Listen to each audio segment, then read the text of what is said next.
ایک صحابی آئے، یا رسول اللہ میرا جو پڑوسی ہے نا اس کی کھجور ایسے ٹیڑھی ہے، تو اس کے کچھ شاخیں میرے گھر میں ہیں، جب کھجور پکنے پر آتی ہے تو اس کے ڈوکے گرتے ہیں، میرے بچے اٹھا کے کھانے لگتے ہیں تو بھاگ کر آتا ان کو منہ سے نکال لیتے، تو آپ اس سے کہ تھوڑی منت کر دیں کہ اتنی زیادتی نہ کرے، گری پڑی کھجور تو کاں بھی کھا جاندہ ہے، طوطا بھی کھا جاندہ ہے، جے کسے بچے کھا لی تو کیڑی گل ہو گئی۔ تو آپ نے اس کو بلایا، وہ تھا منافق۔ آپ نے کہا بھائی ایک سودا کرتے ہو؟ کہا جی فرمائیں۔ کہا یہ کھجور مجھے دے دو اور اس کے بدلے میں تمہیں جنت میں کھجور لے کر دیتا ہوں۔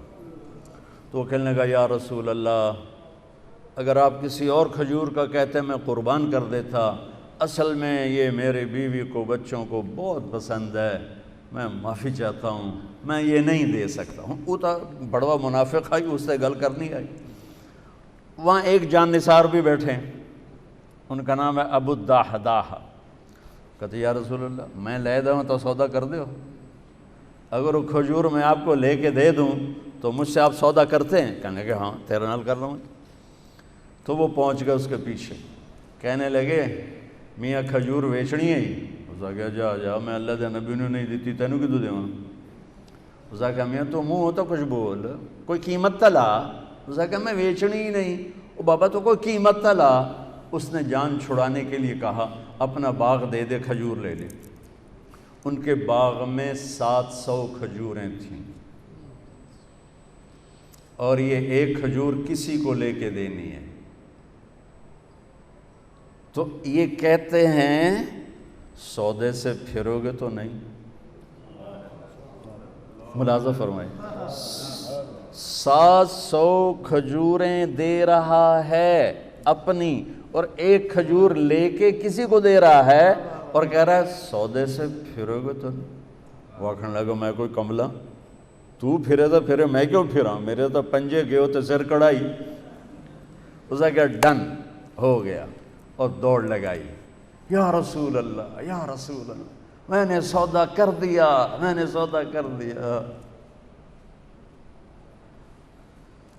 آپ نے فرمایا کیا کیا، کیسے کیا؟ اس نے تو مجھے بھی نہیں دی۔ کہ یا رسول اللہ میرا باغ تھا 700 کھجوروں والا، وہ میں نے اس کو دے دیا، کھجور میں نے لے لی۔ تو آپ نے کہا میرا بھی سودا کینسل، پہلے ایک کھجور تھی، نہیں نہیں نہیں نہیں، میں آنکھوں سے دیکھ رہا ہوں تیرے لیے کھجوروں کے باغ جنت میں لگ گئے اور تیرے لیے محل کے محل تیار ہو گئے۔ کم من عزق ردا ودار فیا لأبی الدحداح، ابو الدحداح مبارک ہو، تیرے رب نے اس سودے پر تیرے لیے جنت میں باغات لگا دیے اور تیرے لیے گھر آپ بنا دیے۔ اور وہاں سے دوڑ لگائی۔ کھجوروں کا زمانہ تھا اور انصار شفٹ ہو جاتے تھے اپنے باغوں میں پھل کی حفاظت کے لیے، تو ان کی بیگم بچوں سمیت شفٹ ہو گئی تھیں باغ میں، تو اندر باؤنڈری وال کے اندر نہیں گئے، باہر کھڑے ہو گئے کہیں نیت نہ پھسل جائے۔ باہر سے نعرہ لگایا ام الدحداح، دحداح کی ماں، کہا جی، کہ بچے لے کر باہر آ جاؤ۔ خیریت کیا ہوا؟ کہ ہم نے سودا کر دیا، باغ کا سودا کر دیا۔ کہ کیا سودا کیا ہے؟ کہ اللہ کے نبی کے ہاتھوں کیا ہے، یہ باغ دے دیا ہے اور اللہ کے نبی سے جنت میں لے لیا ہے۔ تو وہ کہتی بچے کہ تو کہا سنتے میں کہ تو کہا سنتے تو ایک ساڑھو تے مصیبت پا چھڑی۔ وہ کہنے کہ ربح البیع ربح البیع، مبارک ہو میرے میاں، مبارک ہو، بڑا کھرا سودا کر کے آ رہے ہو، بڑی اعلیٰ تجارت کر کے آ رہے ہو۔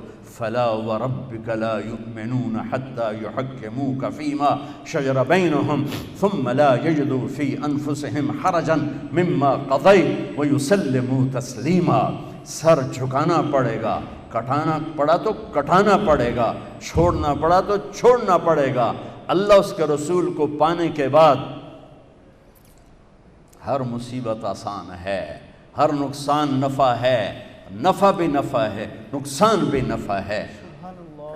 حسین کو جان بچانے کے لیے ایک بول کی ضرورت تھی، ایک بول، صرف ایک بول، صرف ایک بول، اور یہ کون سی ہستی ذبح ہوئی ہے؟ جسے میرے نبی نے سر سے لے کر پاؤں تک اپنے بوسوں سے منور کیا ہو؟ جب ابن زیاد چھڑی مار رہا تھا کٹے ہوئے سر کے پر، اور ایک چھڑی آ کے لگی ہونٹوں پر، پھر اس نے دوسری ماری، وہ لگی، پھر اس نے تیسری ماری، تو حضرت ابو برزہ اسلمی کھڑے ہو گئے اور رونے لگے اور کہا کمبخت، یہ چھڑی یہاں سے ہٹا، میں نے یہاں نبی کے ہونٹوں کو لگتے ہوئے دیکھا ہوا ہے۔ تو میرے بھائی بہنوں، فلسفہ یہ ہے کہ اللہ کو پانے کے لیے جتنی بڑی قربانی دینی پڑے دے جاؤ، اس سے بڑا خاندان کوئی نہیں ہے، اس سے بڑی نسل کوئی نہیں ہے۔ میرے نبی نے فرمایا، میں پہلے خاندان بتاؤں خاندان کیا ہے۔ میرے نبی نے فرمایا ان اللہ تخیر القبائل، اللہ نے ساری آدم کی نسل کو دیکھا،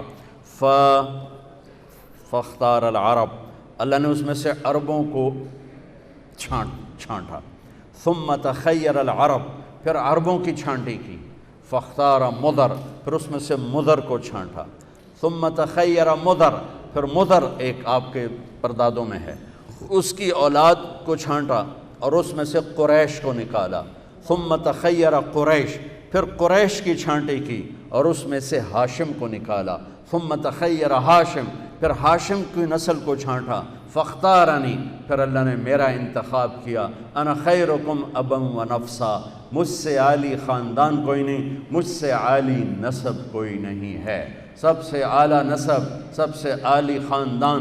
لقد جاءکم رسول من انفسکم، لقد جاءکم رسول من انفسکم، اس کو دونوں طرح پڑھا جا سکتا ہے، من انفسکم، تم میں پیدا ہوا، تمہارے اندر ایسا کوئی خاندان بتاؤ، ایسی نجابت شرافت بتاؤ، اور باپ سے لے کر آدم تک میرے نبی نے فرمایا، میرے باپ سے لے کر آدم تک کسی کے دامن پہ بدکاری کا چھینٹا نہیں ہے، کسی کے دامن پر بدکاری کا چھینٹا نہیں ہے، اور کسی نبی کی پیڑھی آدم تک محفوظ نہیں ہے، واحد میرا نبی ہے، عالی خاندان ہے جن کی پیڑھی کو اللہ تعالیٰ نے آدم تک محفوظ کیا۔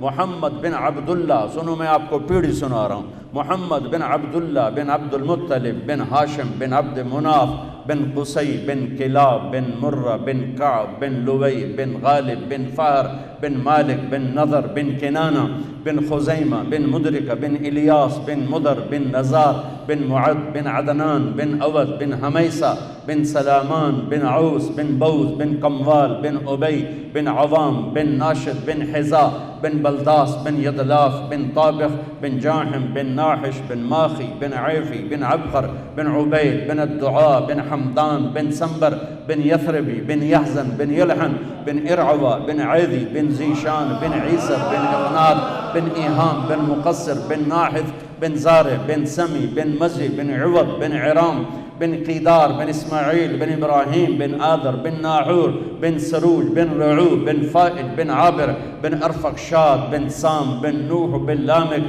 بن متوشال بن ادریس بن یرد بن ملہلئیل بن قینان بن آنوش بن شیس و بن آدم علیہ السلام۔